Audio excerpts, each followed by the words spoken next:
como niña, como niña buena, yo no le tengo que enseñar ni decirle nada, porque ella se lo guisa y ella se lo come, como dicen en España. Para los que no lo sepan y no me conozcan bien, yo soy una aspiradora de refranes y dichos que recojo de personas de cualquier parte del mundo, comenzando por mi abuela, que era gallega. Así que no se extrañen que de vez en cuando salga yo con una retahíla de refranes. Miguelina, todo tuyo. Gracias, Iñaki. Ya me aprendí uno, me lo guiso y me lo como. No se sorprendan si sale ese en una predicación pronto. Muchísimas gracias. Eh, quiero invitarte, Iñaki, a presentar al panel, por favor.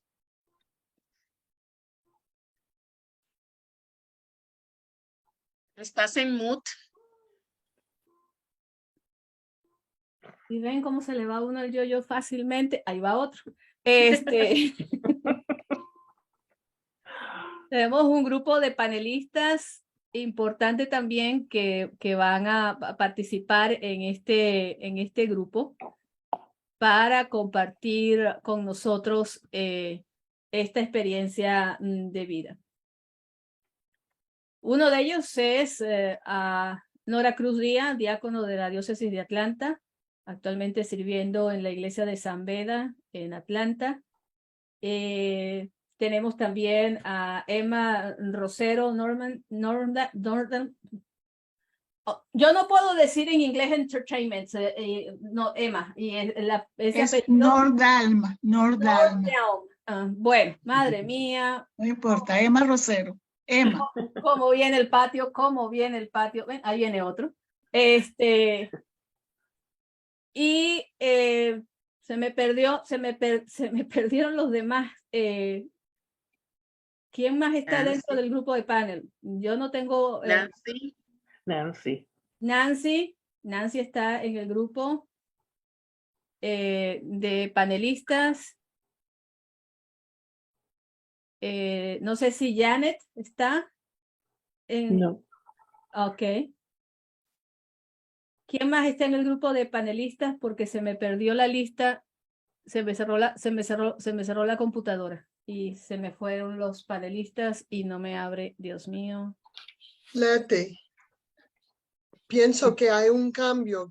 Yo no estoy participando como panelista. No, tú eres líder. Sí, en el grupo, sí. Líder de grupo de predicación. Eso, sí. Exacto, perfecto. Iñaki, creo que era Emma, estaba Miguelina, estaba Nancy y yo, si no me equivoco. Ok, y tenemos a Nancy con nosotros. Presente. Perfecto. Pues nada, aquí está Nancy, perfecto. Este grupo, esta siguiente hora vamos a tener una conversación que va a ser liderada por Miguelina para seguir hablando de este tema que es importante, porque para saber y profundizar en el hecho de transmitir la palabra y transmitir las buenas nuevas, transmitir el mensaje que Dios tiene preparado para nosotros transmitir, ya saben lo que decía Nancy Frausto, el zapatazo que nos manda Dios para darnos una idea de qué es lo que quiere que nosotros transmitamos. Es un proceso de aprendizaje que no termina nunca. Miguelina, ahora sí, todos tuyos. Gracias, Iñaki. No sé si es posible que podamos hacer el spotlight a los presentadores, porque si ustedes tienen si pueden levantar sus manos, su mano de Zoom. Those of you who are presenters, if you can raise your hand so that Eddie can spotlight us. And that way we can see each other's faces and not trying to figure out the Brady Bunch. Estoy pidiéndole a Eddie que haga el spotlight de Nancy y Emma y Nora y mío, para que así podamos nosotros estar como presentadores en Spotlight y así se facilita la conversación entre nosotras cuatro. Nancy Frausto está con la mano levantada. Perfecto. Mis hermanas, qué alegría verlas. A Emma y a Nancy las conozco de hace mucho tiempo. Hemos trabajado juntas en diferentes oportunidades y Dios nos ha bendecido también con la amistad. Y a Nora la conocí el año pasado cuando el obispo primado me pidió que fuera la coordinadora de una liturgia virtual para la convención general y Nora leyó el Evangelio. Y ahí conocí a Nora. Qué bendición de tenerlas a las 3 en este panel. De la manera en cómo vamos a hacer este panel, yo voy a tener algunas preguntas para ustedes, pero lo más importante es que vamos a tener preguntas de los participantes y le vamos a pedir a los participantes que escriban sus preguntas en el chat.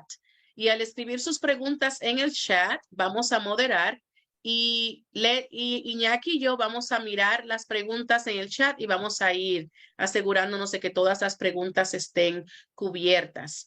Lo primero que le voy a preguntar, vamos a empezar con 2 o 3 preguntitas que tengo para que ustedes, los participantes, vayan pensando en sus propias preguntas.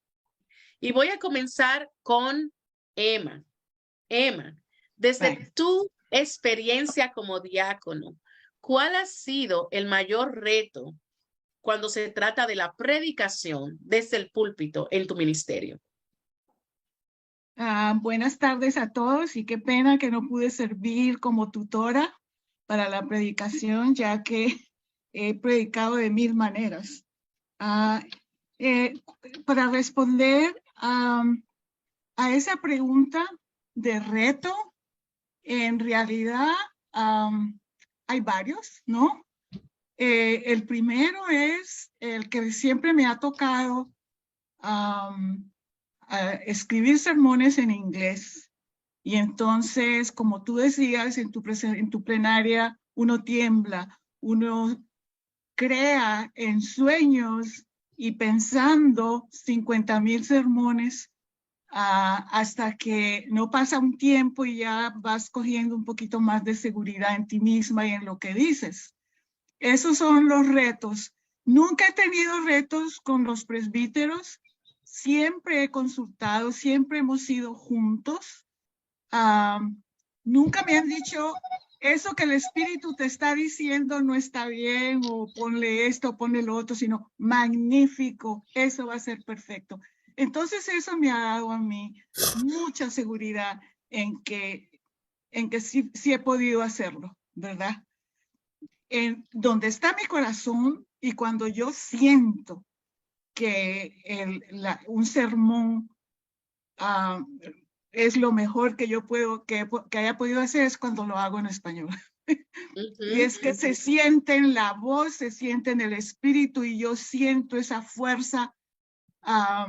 El último que hice fue en mayo en la Catedral de Indianápolis porque estaba haciendo trabajo con el coro latinoamericano. Y qué cosa más increíble predicar desde ahí en español a los latinos que estaban ahí. Entonces, los retos son el acento. Cuando yo estaba en el proceso de prepararme para el diaconado, se me sugirió que que tomara clases para las vocales. Y yo miré alrededor y dije, aquí todo el mundo tiene acento, así hablen inglés o no. Porque eso fue tan feo. Y yo todavía lo llevo en el corazón, ¿verdad? Porque eso te marca profundamente. Y algunos lo consideraron racismo, pero no importa. Yo me defendí porque a veces hay que defenderse, ¿verdad? Lo lindo del trabajo mío como predicadora en los diferentes sitios donde he sido enviada a ser diácona es que siempre ha habido latinos. Y en la primera vez, los primeros 3 años como diácona, me tocaba de allí, de terminar la misa, digamos, el servicio, entonces sentarme a la hora del café para contarles a las mujeres, sobre todo a las elders, casi como yo, lo que se había dicho en inglés, y también cuando yo hablaba decía, ay, ¿eso qué dijo? ¿Qué quiere decir? Cuénteme la historia. Tremendo, tremendo. Sí, eso, pero realmente he tenido suerte de que los retos los he podido superar. Amén. Porque al fin y al cabo, llevo 55 años en este país, o sea que al no hablar inglés, ¿no me entiendes? Ya no es excusa. Con No, acento sí, pero hablarlo sí. Ya. gracias, gracias, Emma. A mí también me mandaron a tomar clases de dicción Ay, y no de me hecho digas. tenemos una universidad, un college, una universidad, una preuniversidad, no sé cómo se le dice en español al college con relación a la universidad, pero Ajá. tenemos un college al frente de la catedral y mi primer mes, una señora como de 70 años me dijo, mira, hay unas clases de inglés en la universidad, quizá tú puedas ir para que te den un poco de clase de dicción y me buscó unos papeles y me dio toda la información para que yo fuera a tomar clase de dicción, así que no estás sola. Aquí hay una pregunta en el chat y la voy a dirigir a Nancy. Y me he dado cuenta que iniciamos, pero no hicimos una presentación formal porque sé que algunas de ustedes ha estado presentando ya y ha estado como parte de la conferencia desde ayer. Pero vamos a hacer una pausa para que cada una diga por lo menos 2 o 3 palabras sobre quiénes son y dónde sirven. Estamos mandando el autobús hacia atrás un momentito. Okay. Emma, ¿dónde estás sirviendo Bueno, a Dios en este momento? yo estoy en la diócesis de Massachusetts y estoy como cofundadora de un ministerio de la comunidad que por primera vez en mi vida queda cerca de mi casa. ¡Qué bendición es esa! Que yo espero, y ya el obispo aquí, porque es un proyecto de iglesia diferente, vivida diferente, donde vienen varios proyectos a estar dentro de un solo sitio. El Episcopal Anglican Learning Center de la Universidad de Boston, la Escuela de Teología, que va a traer seminaristas ahí. Un LGBTQ+ planting hecho por un joven latino. En la rectoría vive una comunidad intencional, intentional living, en realidad son jóvenes adultos. Y luego nosotros, yo trabajo con un sacerdote y es tan increíble lo que estamos haciendo, que estamos caminando Allston y Brighton, que es el área donde yo he vivido más de 30 años, y estamos haciendo los contactos y vamos a traer gente, pero para escuchar, más escuchar, invitar, dialogar y decidir juntos. O sea, esa clase de ministerio es lo que estoy haciendo ahora. Estoy feliz de estar ahí. Se nota, Emma, qué belleza. Muchas gracias. Sí, Nora, sé que anunciamos que estás en la diócesis de Atlanta. ¿Quieres compartir algo más sobre ti? Bueno, ahora mismo yo estoy en San Beda, como dijo Iñaki. Lo que hago ahora, ya que estoy a punto de retirarme, estoy visitando a una persona en lo que está en Assisted Living. Ella tuvo muchos años en la iglesia de Christchurch. Ahora ella tiene Parkinson's disease. No se puede mover ni nada, tienen que asistirla toda y yo pues voy todas las semanas a visitarla. Me retiro en octubre 30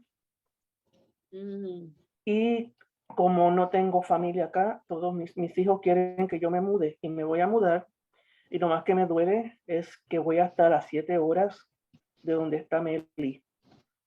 Y pensarlo nada más me dan ganas de echarme a llorar porque no la voy a poder visitar todas las semanas. Pero estoy saliendo de la diócesis de Atlanta y estaré en la diócesis de Georgia. Digo que me retiro, pero como hay alguien mucho más grande que nosotros, que a veces nos tira una bola y nos tira al piso, como si fuésemos un bowling. Yo digo me retiro, pero sabrá Dios que Él me tiene a mí para el futuro. En esta Gracias. ocasión nadie se retira, se jubila. Nos jubilamos. Muchas gracias, Nora. Nancy. Esto es para siempre. Bueno, hola de nuevo. Como escucharon al principio de este día, yo soy la directora de los estudios latines del Seminario del Sudoeste en Austin, Texas.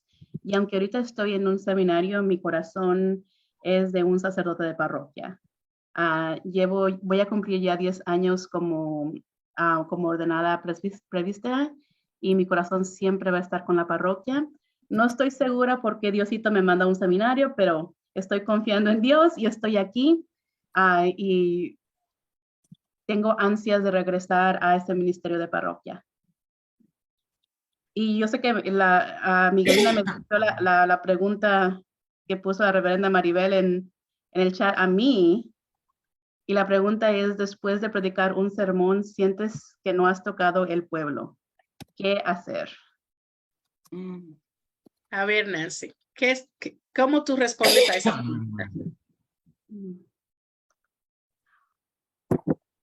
En ocasiones que me ha sucedido esto a mí, lo voy a responder de dos maneras diferentes. La primera, cuando siento que no he tocado, que la gente no ha recibido algo, tiene que ver por dos razones. Una, tiene que ver porque yo misma sé que no me preparé lo suficiente y que en cierta forma traje migajas al pueblo. Y no es por ser crítica de mí misma necesariamente, pero yo reconozco cuando pongo el trabajo a algo y cuando por otras razones no lo hago. Cuando sucede eso que yo siento que la congregación, los feligreses no recibieron nada y sé que yo no puse el 100% en un sermón que lo debería de haber hecho, obviamente ya no puedo retrasar, no puedo formar un sermón nuevo, pero al final de la misa para la última bendición, me tomo unos minutos, unos 2 o 3 minutos más para en oración volver a traer el mensaje, el punto final, el punto que yo quería que ese sermón diera, traerlo en una forma de oración para la congregación. Ahora, la segunda razón por cual hay veces que he sentido que no se ha tocado el pueblo, que mi mensaje no llegó, tiene que ver mucho con las inseguridades que yo tengo por mi acento, por si la congregación es súper académica y me siento que no toqué la mente, toqué más el corazón. Y eso quiero hablar muy vulnerablemente sobre eso, porque a veces no hablamos honestamente de las inseguridades que tenemos como predicadores. Y esas inseguridades siempre van a estar ahí, pero si tomamos el tiempo para honrar nuestro rol como predicador, si tomamos el tiempo de oración para preparar algo, no importa el acento, no importa si es nuestro segundo, cuarto lenguaje, lo que importa es que traemos el mensaje que Dios nos ha dado y nosotros no sabemos cómo Dios va a estar trabajando en la gente. No sé cuántas veces, y yo sé que no soy la única, cuántas veces alguien me ha dicho, reverenda, ¿ves? Cuando usted dijo esto y esto y esto y esto, yo sentí el Espíritu Santo y yo me quedo pensando, ¿yo dije eso? Ahí no soy yo, no somos nosotros como predicadores, ahí es el Espíritu trabajando, ahí está Dios. Hay veces que no podemos saber cómo Dios está trabajando con nuestras palabras para que el pueblo los reciba. Yo les invito a ustedes que cuando de veras sientan que el pueblo no recibe nada, confíen que el Espíritu y que Dios no va a dejar que el pueblo salga sin recibir algo. Lo van a recibir y tal vez no lo podemos ver o notar, pero lo van a recibir. Tenemos que confiar que el Espíritu está trabajando ahí, aunque nosotros hayamos hecho un completo mes con el sermón que vimos, el Espíritu va a llegar, pero siempre regreso. Tenemos que tomarnos el tiempo para hacer un trabajo y prepararnos correctamente. Amén. Gracias. Muchas gracias, Nancy. Y también yo quisiera agregar que solo Dios sabe si el pueblo ha sido tocado o no. Y hay que tener un poquito de cuidado de no evaluar la respuesta del pueblo cada vez que predicamos, porque entonces después se convierte en lo hice bien, lo hice mal, y se convierte en algo más céntrico al individuo y no céntrico a la palabra de Dios. Hacemos nuestro trabajo, como tú dices, hacemos la tarea y el Señor se encarga de lo demás. Es cierto. Sí, y les aseguro que si al pueblo no le gustó, ustedes lo van a oír, porque hay mucha gente que es muy cómoda diciéndonos cuando los sermones no estaban buenos, pero es bueno tratar de no enfocarnos en la retroalimentación que vamos a recibir, aunque siempre es saludable, cuando es saludable es buena, pero no esperarla, sino hacer nuestro trabajo, predicar y saber que uno siembra la semilla y el Señor es el que riega. Hay otra pregunta. ¿Recomiendan ustedes tener un sacerdote o otro diácono, mentor, para cotejar el mensaje? Sí, creo que aquí está una de esas partes donde un país lo dice de una manera y otro país lo dice de otra. Si pudieran, si Ana, puedes quitar el mute y refrescar, repalabrar tu pregunta, te lo voy a agradecer. Buenas tardes. Es que estaba preguntando si Buenas. recomiendan un sacerdote, tener un sacerdote o un diácono que antes de uno llegar a dar el mensaje, la homilía, el sermón, cotejen y les dejen saber what's wrong or what's not good, que no esté bien, o sea, que hayan algunos detalles que no estén bien, que no cometamos ese error, porque como estamos llevando un mensaje, creo que no debemos llevar errores, pero si los recomiendan ustedes. Somos seres Nora. humanos, porque Yo personalmente prefiero hacerlo o con mi esposo o con una familiar, porque encuentro que estoy haciendo un sermón para el pueblo y mejor que otra persona que no es ni un sacerdote ni un diácono, me puede decir, para mí, me puede decir más francamente, ese mensaje me llegó o ese mensaje no va a llegar. Esa es mi opinión. Gracias, Nora. Gracias. ¿Algo que añadir, Nancy o Emma? Bueno, yo he tenido siempre una directora espiritual y a veces cuando he estado, al comienzo sobre todo, cuando tenía que hacer sermones en inglés, una vez al mes, ¿verdad? Que eso le da a uno tiempo, ¿verdad? Para hacer todo el proceso que Nancy nos ha dicho, porque eso lo hacemos. Siempre le mostraba ciertas partes donde era más que todo la claridad del mensaje, a ver si yo iba a conectar con esa comunidad, que era una comunidad donde yo estaba, en una comunidad de doctores, abogados, gente que estaban acostumbradas a un nivel intelectual, ¿verdad? Que yo lo sabía, aunque había una cantidad tremenda de mujeres latinas, en su mayoría dominicanas y puertorriqueñas, que, bueno, el inglés no lo hablaban y entonces, aunque se llamaba una iglesia donde había una vez al mes un servicio bilingüe, nunca se hizo nada en español para predicar. Entonces sí, ella me decía, bueno, a lo mejor puedes decirlo así. Y entonces eso yo lo pasaba. Pero eso fue al principio, ¿verdad? Pero ya después uno coge esa seguridad porque uno se ha dedicado 3 semanas a preparar, a consultar, el tema con el sacerdote y echar para adelante. Tenemos que sentirnos empoderados, y ya se ha dicho. Si tenemos la manera, sentir que somos nosotros, sea lo que está ahí, sentir que es Dios, Diosito, el que quiere que se diga eso, y eso lo sabemos. Es increíble cómo después de darle vueltas a las lecturas, arriba para abajo, leer sobre la evangelista, leer todo, de repente sale esa perla que yo le llamo, esa perla. Y cómo es esa idea, ese concepto, ese ejemplo, se va reflejando en las otras lecturas y uno la va bailando y al final se queda, yo siempre termino con un poquito del salmo, si el salmo se puede. Cantemos como el salmo, como el salmista dice, ¿verdad? En esa invitación, yo siempre quiero invitar a la comunidad a eso que se ha dicho, a eso que nos dice Dios, a eso que estamos comunicando. Sí. Gracias, Emma.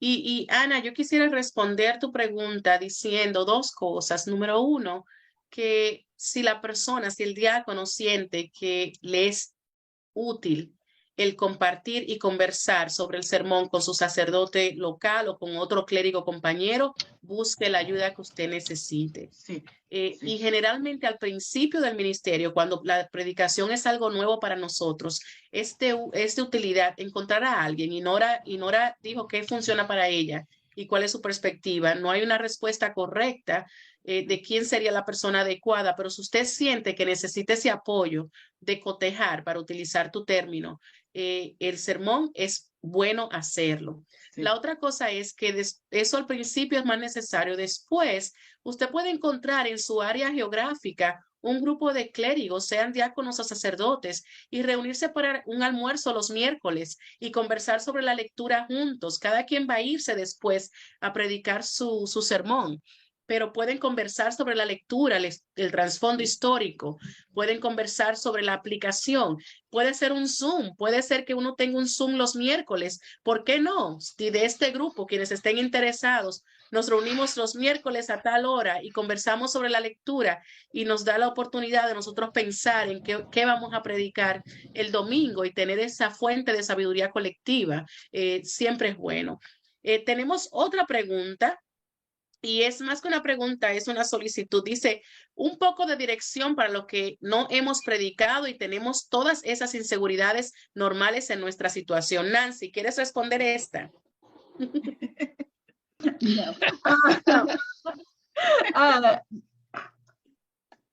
Las inseguridades van a estar ahí presentes. La dirección que yo les doy es no dejen que esas inseguridades les ganen.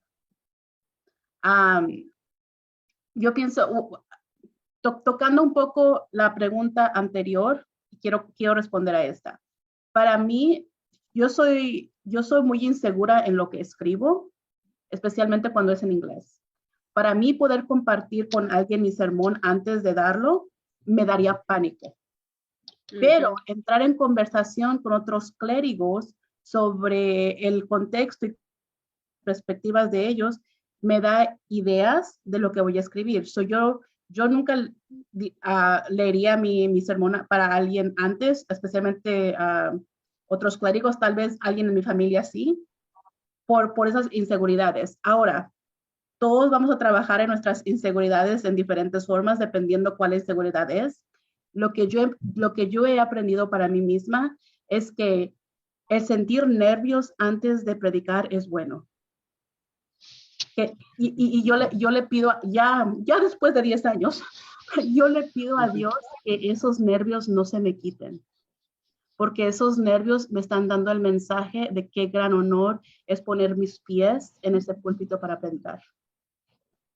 Que no se me olvide ese gran privilegio. Pero obviamente también hay otras inseguridades sobre el trabajo que hacemos o nuestro acento o otras cosas. Y esas inseguridades van a seguir ahí y algunas se quitan con el tiempo, otras no. Pero si seguimos trabajando para crear sermones que transforman a nuestros pueblos porque Dios está trabajando y nos está usando en cierta forma, las inseguridades se van para atrás. Sí. Y bueno, hablando de inseguridades, por eso es bueno tener un guía espiritual, spiritual director y un terapista, para que el púlpito no se haga nuestra área de terapia. Porque como predicadores a veces que hay la tentación de que ese momento del sermón sea terapia para nosotros y no debe de ser. Por eso siempre les invito que tengan a su spiritual director y a su terapista para hablar de estas inseguridades y las inseguridades no lleguen al púlpito. Gracias, Nancy. Aquí hay otra pregunta. Cuando uno prepara el sermón, generalmente uno lo lee y relee y cada vez uno le corrige algo. Esta es de Elizabeth Camero. Entonces, ¿por qué algunos los almacenan para una próxima oportunidad. La pregunta primero entonces sería, ¿quiénes ustedes lo almacenan? ¿Y por qué? No, no sé, es verdad, uno empieza el sermón y la forma en que yo empiezo es que yo leo la lectura en ambos idiomas. Y no lo leo a lo papagayo, sino que línea por línea, 1 y 3 veces, porque línea por línea para captar lo que está en esas líneas. ¿Okay? Y después empiezo con la página en blanco, como dice Iñaki, a escribir mis pensamientos y sigo. Y entonces, otra cosa que a mí me ayuda mucho es que yo sé taquigrafía. En inglés y en español. So, muchas veces estoy con un papel y lo hago. Y después entonces lo puedo leer. Y eso me ayuda mucho. Los sermones que yo daba anteriormente, adivino yo de dónde están. Pero si necesito buscarlos, a lo mejor los encuentro. Pero sí, revisamos y revisamos y revisamos. A veces hasta la última hora cuando estamos ya sentados en el altar. Porque de momento se nos prende una luz y decimos, espérate, esto también puede ser. Y es que cuando yo estoy sentada en el altar, yo me paso, Dios mío, acompáñame. Dios mío, ábreme los labios y que sea lo que tú quieras que yo diga. Y a veces en esas palabras así es que me entran al pensamiento y ahí aún antes de levantarme, ahí estoy yo. Porque yo no lo escribo todo, yo escribo highlights. 1 o 2 palabras. Y ahí entonces sigo. Porque no me gusta estar leyendo todo un sermón. No me forma de hacer. No me forma de hacer los sermones. Wow. Gracias, Nora. ¿Alguien más? Yo quisiera responder esa al final también. Emma, Nancy. ¿Ustedes guardan sus sermones? Y si los guardan, ¿cuál es su razón? Cuando los escribo, los guardo. So tengo mi file cabinet. No siempre escribo todos los sermones. En inglés sí, pero en español es raro, pero hay veces que lo hago porque me gusta tener un récord de lo que he predicado.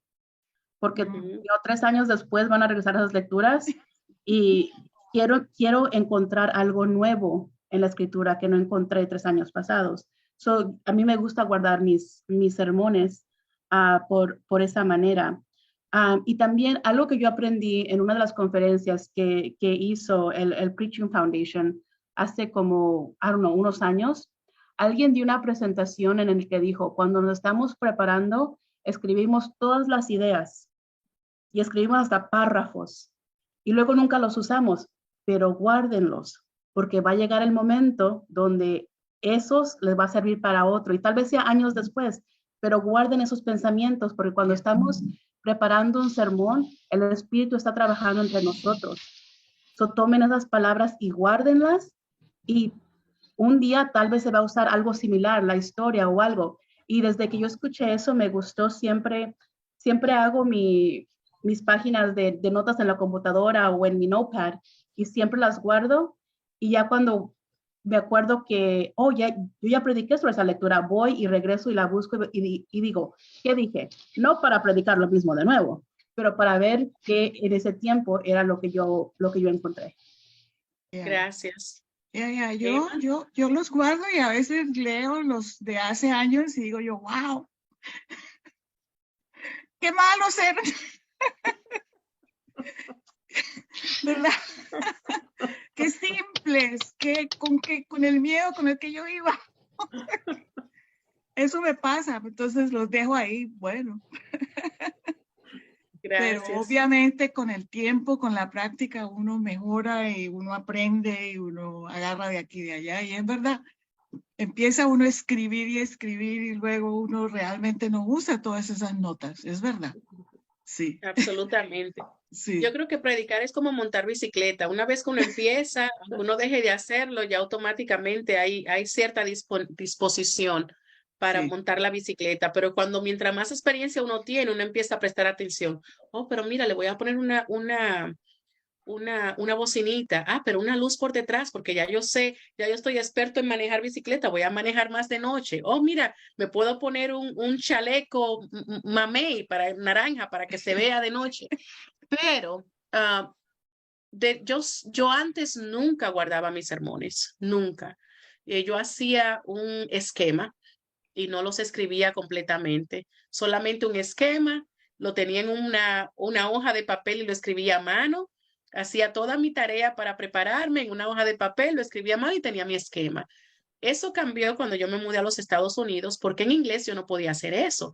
Yo no tenía la flexibilidad mental para utilizar solamente el cerebro para escribir y poner un esquema y por ahí irme, porque no tenía la espontaneidad del manejo del lenguaje para hacerlo de esa manera.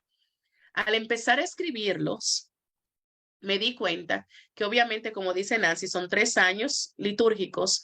Yo empecé a guardarlos y lo guardaba y todavía lo hago de manera organizada, año, propio, todo eso. Y lo que he encontrado es que de la misma manera que yo busco libros y anécdotas por el internet y materiales, busco primero el sermón que prediqué antes. Y muy rara vez, déjenme decirle, he predicado el mismo sermón. Pero ¿qué pasa? Me doy cuenta si una anécdota la usé antes para darle a la congregación una anécdota más fresca. Me doy cuenta de cuánto he crecido, cuánto no he crecido en la práctica de la predicación. Y ahora con la modernidad, nosotros todos estamos expuestos o al live stream o al Facebook Live. En todo el mundo está viendo cómo uno predica y uno mismo se ve. No sé ustedes, pero últimamente en algunas ocasiones yo he vuelto a ver mi predicación pregrabada o transmitida simultáneamente y me he dado cuenta de, por ejemplo, lenguaje corporal. Mira, yo estaba bajando mucho la cabeza o usé mucho las manos o mira, le estaba voceando a la gente. O sea, son cosas que el revisarse y el ir atrás no tiene solamente una connotación negativa. Lo que sí sería para mí preocupante es utilizar el mismo sermón sin tener conciencia del contexto. Yo prediqué eso hace 3 años, déjame sacar el papel y volverlo a repetir. Dios es un Dios de la palabra viva y la congregación y la comunidad en la cual predicamos están vivos y tenemos que ver el contexto. Otra pregunta. De acuerdo a lo que dice Nancy, esto es de Nelson, recuerdo que una vez hablamos de un sacerdote y decía, yo dejé de compartirle mi sermón a mi pareja porque ningún sermón se adecuaba a su perspectiva de las lecturas y llegábamos hasta el punto de que quería ser quien editaba mi sermón. ¿Qué nivel de participación, pobrecito ese sacerdote, qué nivel de participación tienen las personas a quienes amamos en la preparación de nuestro sermón? ¿Deben darnos su opinión nada más o deben ser correctores editoriales o solo correctores de estilo? Taratatán.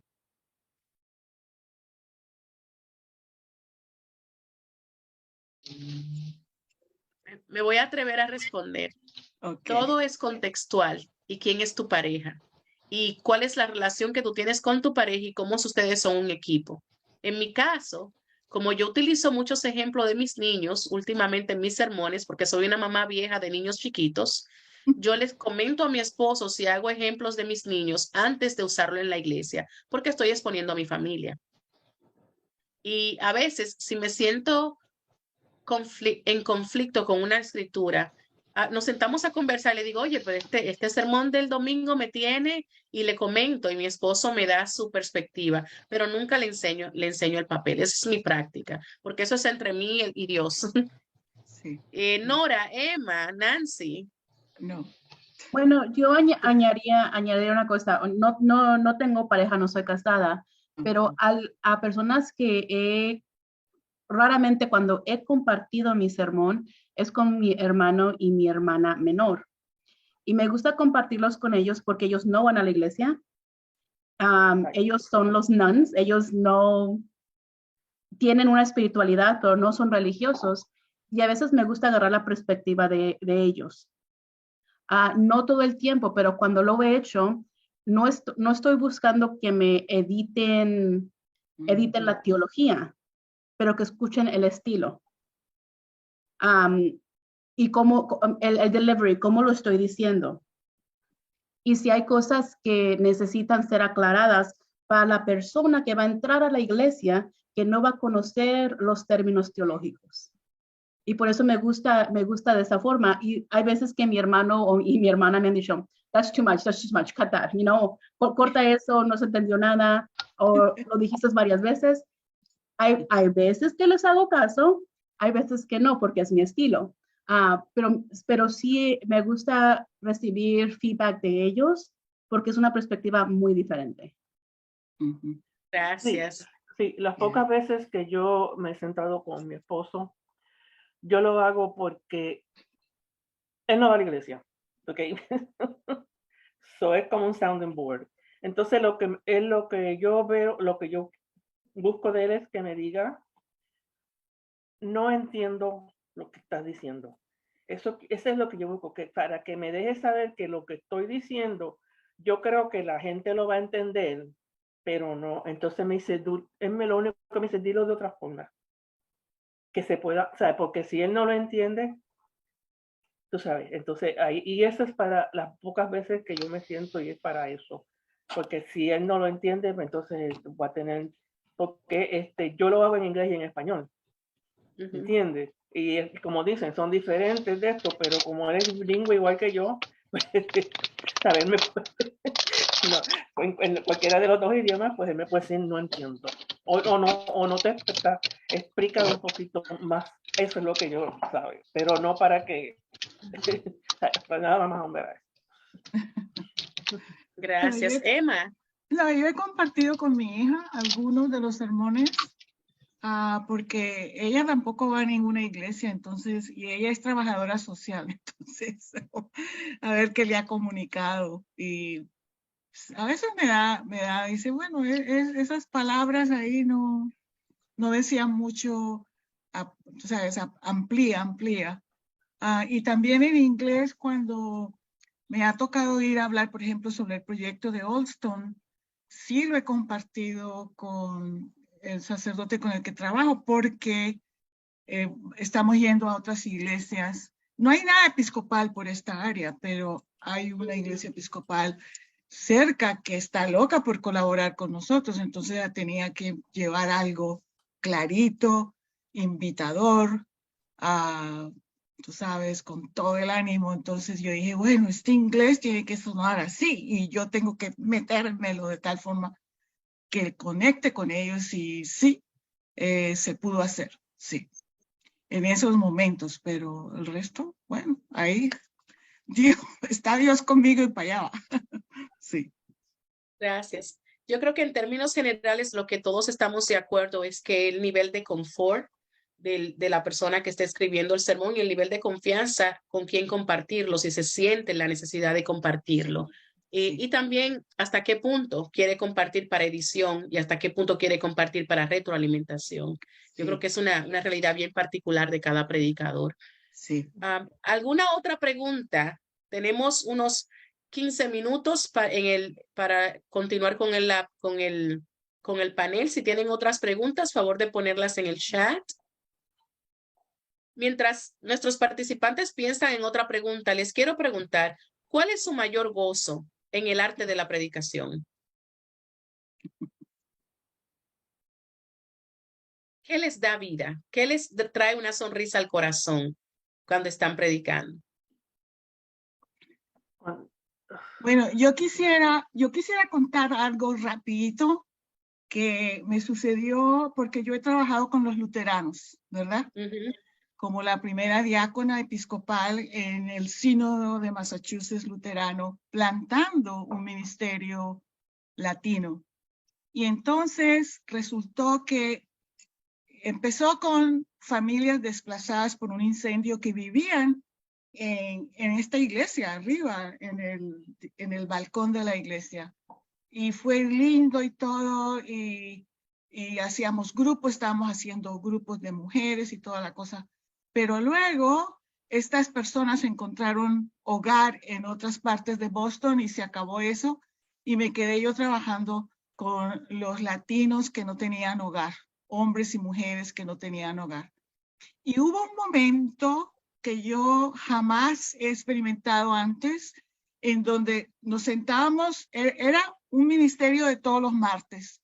Nos sentábamos, yo me sentaba con estas personas sin hogar, hombres y mujeres, todos latinos, a almorzar, a hablar, y después como a las 3 de la tarde cada uno se iba y yo me quedaba ahí, ayudaba a recoger, etcétera. Pero una vez uno de ellos empezó a hablar de su experiencia en la guerra del Vietnam y cómo él se salvó de no ser explotado al poner toda la munición que los americanos le metían a los túneles donde los vietnamitas manejaban todo el armamento, que estaba matando un montón de americanos y no sabían por qué. Cuando descubrieron eso, metían a los soldados americanos y a todos los de otras naciones en ese túnel, y el hombre lo describió de manera que nos quedamos paralizados escuchando, porque él dijo, tomaba 14 segundos después de meter eso, salir, lo tiraban de una cuerda, y si no salía rápido, se explotaban, se morían o perdían alguna cosa. Y entonces, cuando él terminó la historia, le preguntaron, oye, ¿y tú por qué estás aquí? No te pasó nada. ¿Qué pasó? Y él dijo, Dios me salvó y yo le agradezco cada instante de mi vida. Y de repente yo sentí en el alma, les dije, ¿saben ustedes una cosa? Este es el sótano de una iglesia. Arriba tenemos un templo divino. Yo los invito en cualquier momento que quieran subir después de almorzar a que estemos allá. Podemos ir a comer, podemos ir a orar, pueden ir a descansar, pueden ir a lo que quieran, pero allí vamos. Y así empezó un ministerio que fue movido por el Espíritu, que después se convirtió en un ministerio de mujeres, porque las mujeres no querían estar con los hombres, porque al fin y al cabo estos hombres tenían sus cosas, ¿no? Entonces, después de varios meses de hacer lo que eran muy cortos los estudios bíblicos, que eran impresionantes, que eso es cuando ustedes preguntan qué es lo que más gozo nos da, es escuchar a nuestras comunidades, escuchar la elocuencia de sus oraciones, escuchar la elocuencia de sus reflexiones teológicas profundas, y estos hombres y estas mujeres eran increíbles. Entonces nosotros empezamos a invitarlos a los domingos y empezaron a venir, pero allí era todo en inglés, ¿verdad? Y entonces ellos se reunieron conmigo y me dijeron, nosotros queremos escuchar ese sermón en español. Entonces, bueno, vamos a reunirnos con el pastor. Y entonces nos reunimos con el pastor y el pastor nos dijo, ¿saben qué? Yo preparo ese sermón los sábados por la mañana, los sábados a medianoche yo pongo noticas aquí y allá, olvídense de traducción. Entonces nos tocó con la pastora que estaba plantando conmigo, nos tocó dejar la iglesia, bajar al sótano y predicar en español. Y allí fue donde yo más disfruté de esos sermones en español, porque estas personas interrumpían y decían, ay, sí, porque esto, porque lo otro. Bueno, no, esperen, déjenme terminar. Y a la hora del almuerzo hablamos. Pues miren, eso se convirtió en la cosa más larga de almuerzo, porque no paraban de hablar, no paraban de preguntar. Eso fue tremendo. Y yo les quiero compartir que yo tengo aquí los nombres de los sitios donde esos hombres y mujeres dormían. Y yo oro. Ya no estoy ahí, pero yo oro. Miren, La Milpa, La Loma, Veteranos, Las Rocas, El Vagón, El Planchón, Las Banquitas y el Parque del Tío Willy. Sitios donde ellos dormían, donde yo oro por ellos para que su noche sea feliz y para que Dios esté con ellos siempre. Entonces, y eso es mi gozo, eso es mi gozo. Ya. Muchas gracias. Sí. Qué bonito, y que sigues orando por ellos. Para mí, dos cosas que me traen gozo rápidamente. Cuando yo estoy predicando, lo que me trae gozo es las diferentes formas que Dios me sorprende en los momentos de predicación. Porque aunque en inglés yo escriba mi sermón, no lo estoy necesariamente leyendo. Hay algo que sucede que hasta yo misma me sorprendo y es cuando yo digo que está Dios presente. Yo nada más soy a vessel. Y esos son momentos en que se recibe que tengo mucha felicidad en mi corazón porque se siente algo diferente. Ahora como profesora en un seminario, lo que me ha traído muchísimo gozo es ver cómo mis estudiantes están encontrando su propia voz de predicación. Claro. Cómo los seminaristas están sobrepasando esas inseguridades que todos tenemos y que están nerviosos en el púlpito, que se ve que están así temblando y aunque temblando y siguen adelante y empiezan a agarrar confianza en su propia voz. Eso para mí es uno de los gozos más grandes en este nueva posición que tengo.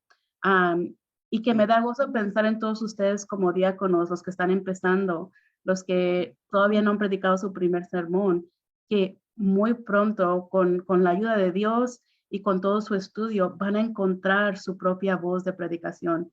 Y eso es un regalo muy grande.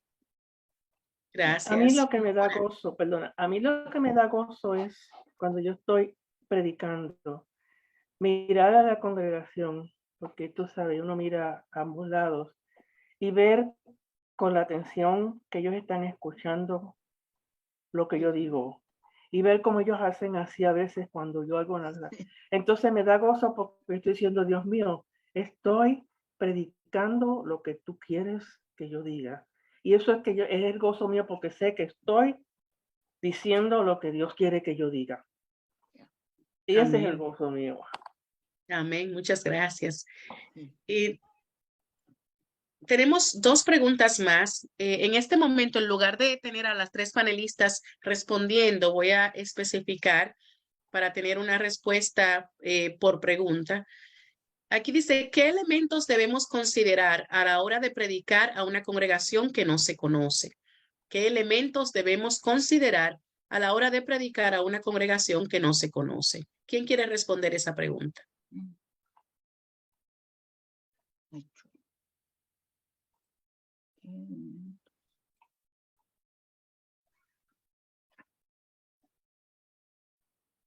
Yo diría que tendríamos que, no lo conocemos, pero considerar en qué área estamos. Muy bien. Si estamos en un área donde son todos African American, o si estamos en un área donde son todas personas mayores de edad. Y entonces más o menos, aunque no lo conocemos, sí, coger ese contexto y entonces tratar de hacer una predicación que le llegue a ese grupo de personas. Porque no es lo mismo predicar a un African American que predicarle a un latino. Y eso es una de las cosas que debemos de considerar. Muchas gracias, Nora.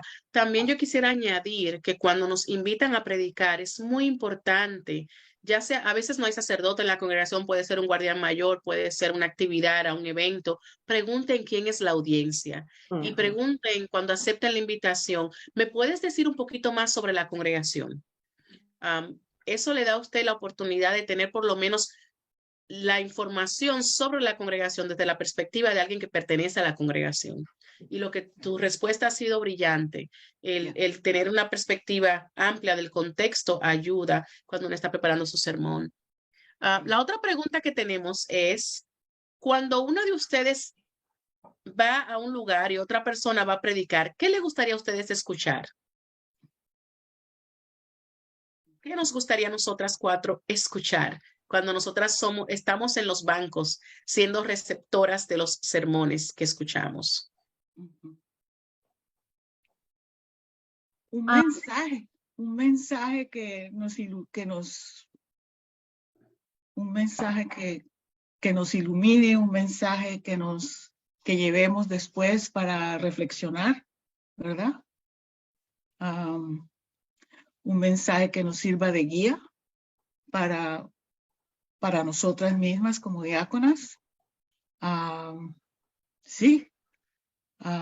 Y también admirar, si es un sermón increíble, pues admirar, wow, esta persona tiene un don, porque yo creo que a veces escribir sermones son dones. Hay gente con don, hay gente que se para y dice cosas y yo digo, wow, ojalá yo pudiera hacer eso, ¿verdad? Pero yo creo que uno quiere escuchar siempre un mensaje liberador, como dijeron antes, un mensaje que te llegue al alma y que tú te lo lleves y que te ayude. Sí. Gracias. Estoy muy de acuerdo con lo que acaba de decir Emma, y también me gustaría añadir que cuando hay un evento que sucede en el mundo, que el Sí. predicador no tenga miedo y que Sí. hable sobre lo que ha sucedido. Sí. Desafortunadamente, con muchas de las balaceras que ha habido en los Estados Unidos, me ha tocado estar en iglesias esos domingos cuando no tocan lo que ha sucedido la noche anterior. Y entiendo, si su sermón está preparado, es difícil ya añadirlo y cambiarlo. Pero la comunidad necesita escuchar Sí. dónde está Dios en ese dolor. Sí. Específicamente en situaciones cuando pasa una crisis o a un evento grave en donde ustedes están, no tengan miedo de añadir de cierta forma durante el sermón o la liturgia algo que diga, sabemos qué es lo que está sucediendo, no estamos ciegos a este dolor. Y por eso para mí es importante que el predicador añade algo sobre eso. Sí. Gracias, Nancy. Nora. Sí, yo busco, como decía Emna, un mensaje que me llegue al alma, un mensaje que me dé esperanza, un mensaje que cuando yo salga de esa iglesia esté llena de alegría, de amor, el escuchar las palabras que me ha dicho esa persona. No que me ponga a predicar en una forma que solamente me ponga triste, porque hay predicadores a veces sin darse cuenta, predican de tal forma que según van predicando va bajando no, que sea, sí, uno va como que el corazón se te va llena, se está poniendo un poquito pesado, que tenga la habilidad de el mensaje sea bonito, que llegue al alma, que las personas cojan de ese mensaje esperanza, ¿sí? Que no sea tristeza, que sea alegría. Amén. Porque en el mundo que vivimos no necesitamos un mensaje triste, sino un mensaje que nos dé valor, que nos ayude en la fe, que nos diga, sigue adelante, ahí está Dios contigo. Que ese mensaje siempre nos llegue y diga, Dios siempre está contigo. Claro. Gracias. Una de las cosas para mí que es importante cuando yo estoy sentada en la congregación es escuchar un sermón que predique a Jesucristo, un sermón que sea cristocéntrico y un sermón que tenga el espacio de aplicación para yo reflexionar sobre mi propia vida, que el sermón no sea simplemente una cátedra sobre conocimiento bíblico o conocimiento intelectual, sino que haya un contenido que sea aplicable a mi vida. Y para mí es importante, muy importante, el percibir que el predicador se ha preparado y ha hecho su trabajo.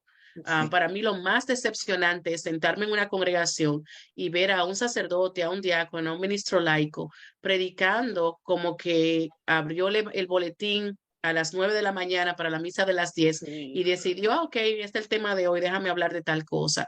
Es una falta de respeto a la congregación y no glorifica a Dios. Me gusta sentir que el predicador hizo su tarea y que en oración preparó su mensaje y trae su mensaje. Otra cosa, Gracias. Miguelina. Sí, mi amor. Que no me haga un sermón de 25 minutos. ¿Ok? Porque es que yo digo que lo que se va a decir, se puede decir en poco minuto, breve, pero sustancioso.